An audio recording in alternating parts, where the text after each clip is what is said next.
नीट paper फुटीने संतापाचा स्फोट. प्रकाश महामार्गावर NSU युवक काँग्रेसचा रास्ता रोको, वाहतूक ठप्प. नमस्कार, आपण पाहतात परिवर्तन 24 न्यूज.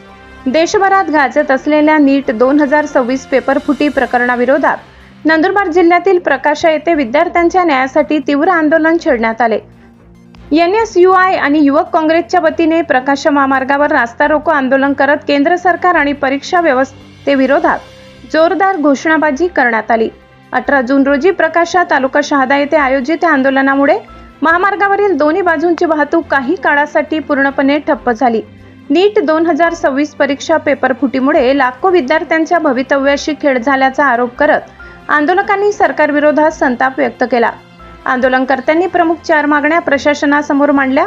यामध्ये नीट पेपर फुटी प्रकरणाची निष्पक्ष चौकशी करून दोषींवर कठोर कारवाई करणे, विद्यार्थ्यांचा विश्वास गमावलेल्या नॅशनल टेस्टिंग एजन्सी अर्थात NTA वर बंदी घालणे, CBSEच्या मूल्यांकन प्रक्रियेतील गोंधळ दूर करणे आणि केंद्रीय शिक्षण मंत्री धर्मेंद्र प्रधान यांची नैतिक जबाबदारी स्वीकारून राजीनामा द्यावा अशा मागण्यांचा समावेश होता.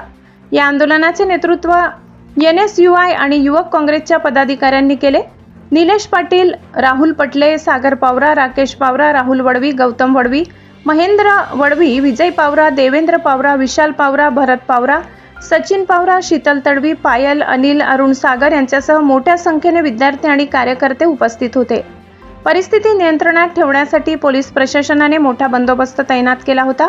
आंदोलकांनी प्रशासनाला निवेदन देत इशारा दिला की विद्यार्थ्यांच्या भवितव्यासाठी तातडीने ठोस निर्णय न घेतल्यास हे आंदोलन राज्यभर अधिक तीव्र करण्यात येईल. विद्यार्थ्यांच्या भवितव्याशी खेळणाऱ्यांना आम्ही माफ करणार नाही. न्याय मिळेपर्यंत आमचा लढा सुरू राहील अशी आक्रमक भूमिका आंदोलनकर्त्यांनी यावेळी मांडली. काय विद्यार्थ्यांच्या मागण्याकडे सरकार गांभीर्याने पाहणार आणि नीट पेपर फुटी प्रकरणात नेमकी कोणती कारवाई होणार याकडे आता संपूर्ण देशाचे लक्ष लागले आहे.